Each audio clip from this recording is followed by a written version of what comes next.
Hi, I'm Cherie Cornick, and this video is on keeping tips for even tension in stranded knitting. Even tension is important in any kind of knitting, but it's very important in stranded knitting.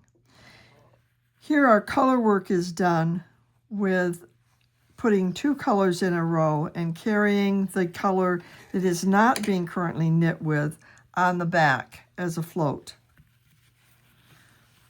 We want those floats to be nice and even. We don't want them to be long and loopy or to pull in and pucker the fabric. It doesn't matter whether you're using two hands to manage your yarn or manage it both in the same hand. The result still needs to be nice, even tension. There are three things that I keep in mind when thinking about even tension in stranded knitting. I call them the tension trio. The stitches are spaced far apart on your needle, actually about the width of a piece of yarn.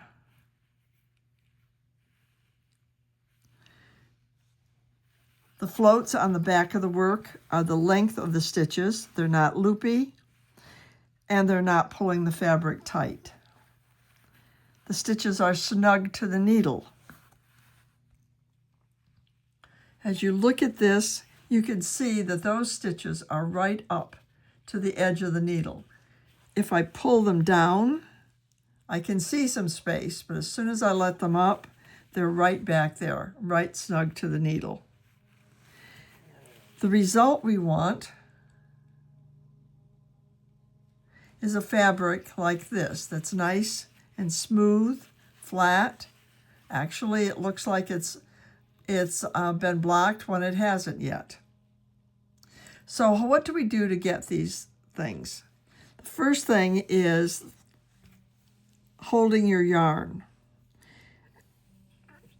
There are some people who hold the two strands of yarn in separate hands.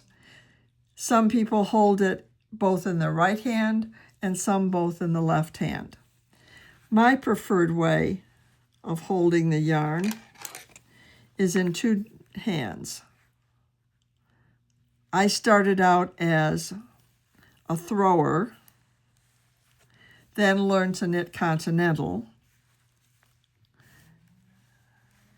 Some people who learn to continental, maybe they were even throwers to begin with, also do this. Some folks hold both strands in their right hand, and some hold both strands in their left hand. So as I'm knitting this, you can see that when I knit with the background color in my right hand, I knit just as usual. And when I knit the pattern color in my left hand, I'm picking it off my left finger. The important thing, regardless of how you hold the yarn, whether in both hands or in one hand, is that we're consistent in where the yarn colors are placed. The background color, and in this case it's turquoise, the background color is kept in the right hand for two-handed yarn holders, or to the right of the pattern color for one-handed yarn holders. So I put my background color in the right hand, my pattern color in the left. If I were knitting this with both yarns in my right hand, I would still have the pattern color to the left, the background color to the right.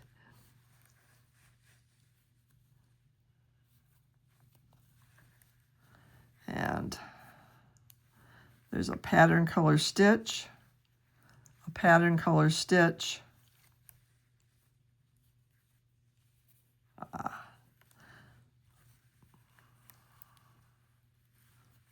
excuse me, those were background colors. Pattern color, pattern color. background color, background color.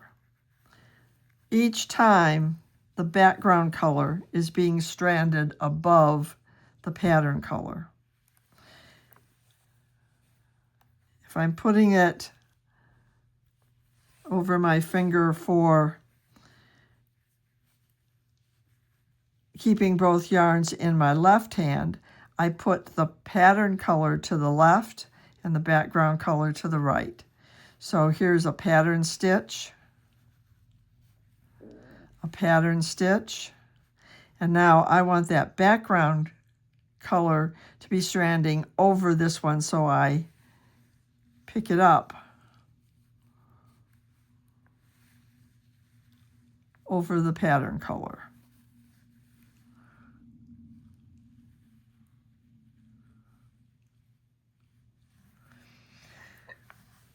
The second thing,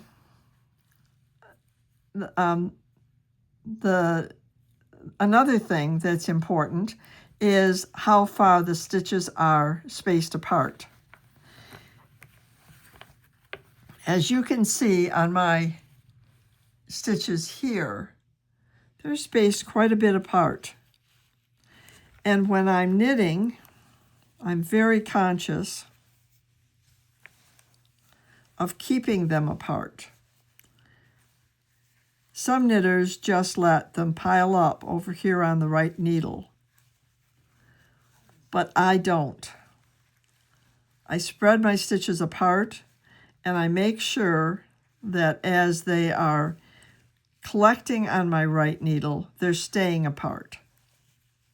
They need to be about the width of one piece of yarn, and it doesn't look like it looks like it's a little too far apart there, but actually after I'm finished with them and let them slide back a little bit, they become just about one piece of yarn apart. The reason for this is that as you look at your needles, you only see one leg of the stitch. The other leg is on the back side of the needle. But once that stitch is let off, like this one has dropped off, both stitches come forward. Both legs, come forward. So there has to be room for that additional leg to lay between the pieces of yarn that you have on the needle.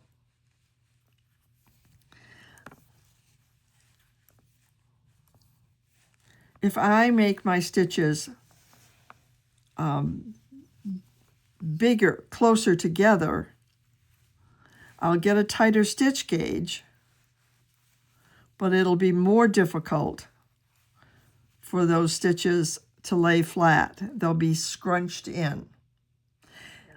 It's possible to knit them too far apart as well, so you have to keep watching that. You want them to be just that piece of yarn apart. As you're continuing with your spacing, you're also making sure that the floats are the right length. And when you keep them nicely spaced apart, when you knit the next stitch, the float is just the length of those stitches. It's important to keep them well spaced apart, not only when you're changing color, but when you're knitting the same color. And you can see there it is, just the right length of float. When we're talking about the length of floats, one of the questions that always comes up is, how many stitches should you do before you catch a float? And it seems like somewhere along the line someone said, well, I think 5 stitches. And now it seems that it's a rule that every 5 stitches you need to catch a float. And that's really not true.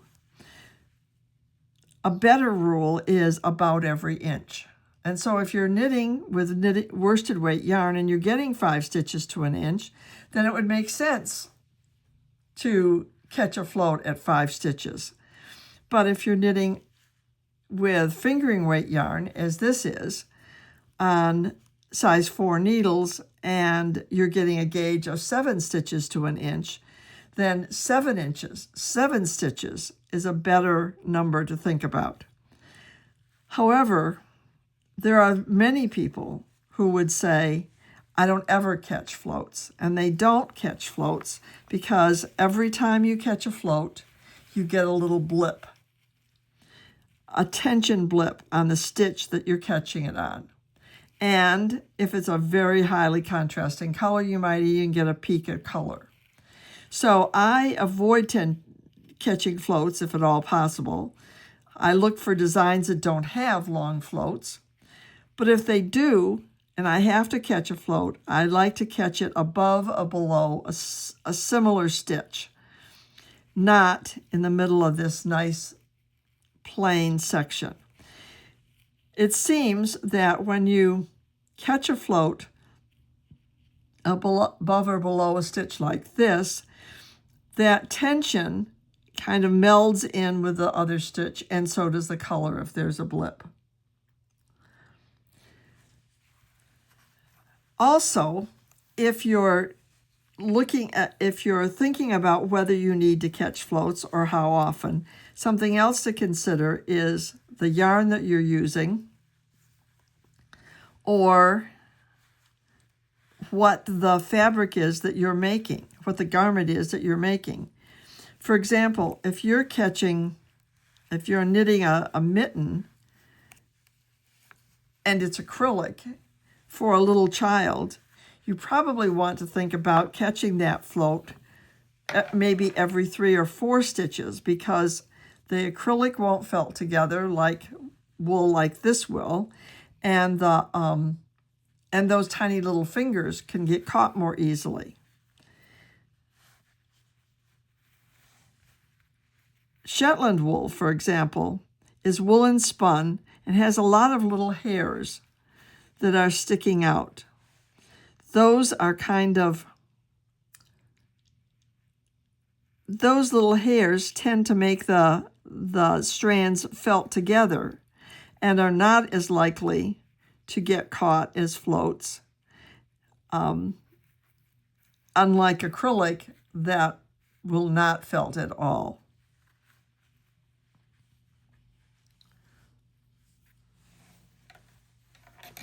The third thing to think about as you're watching your tension is how snug your yarn is to the needle. As I mentioned before, your stitches should come right to the fabric. If you're knitting along,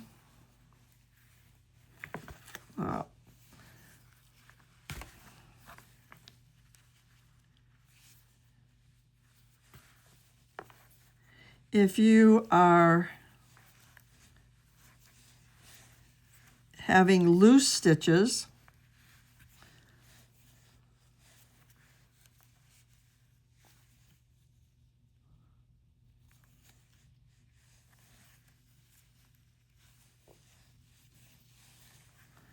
like this, for example, that are not snug down to the needle,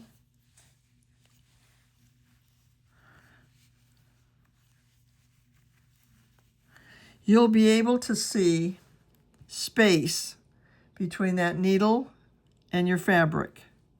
If you look at the end of it, same kind of thing. You can see that space. That is not snug to the needle and will definitely affect your row gauge. Remember that your needles are gauge tools.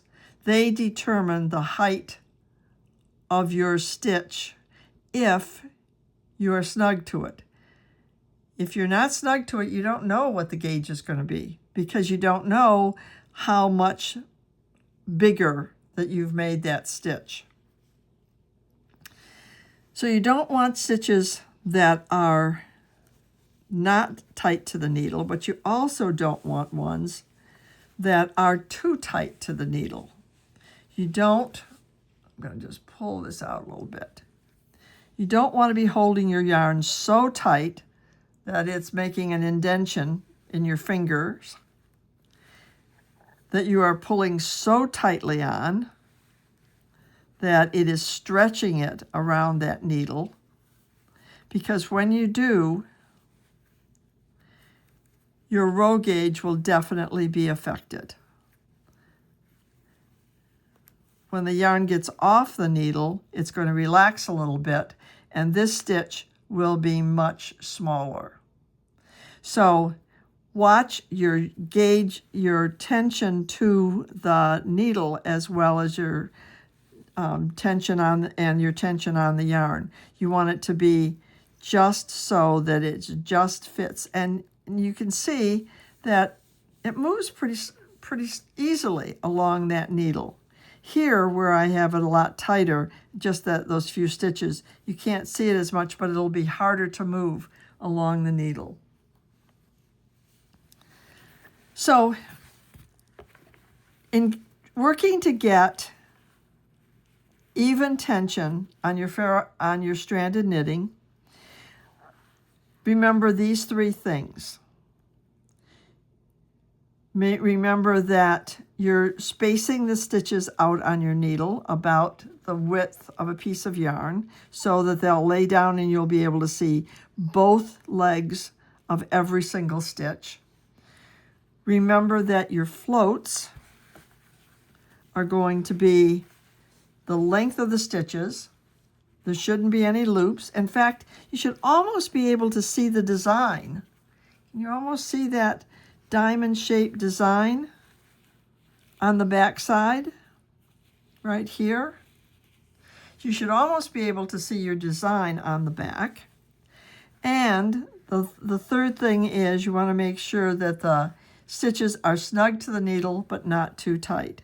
And watch that particularly when you're using sticky yarn like this Shetland yarn, because sometimes those little hairs catch and they don't quite get tugged to the needle. So just a little bit of a tug helps you to get it in place.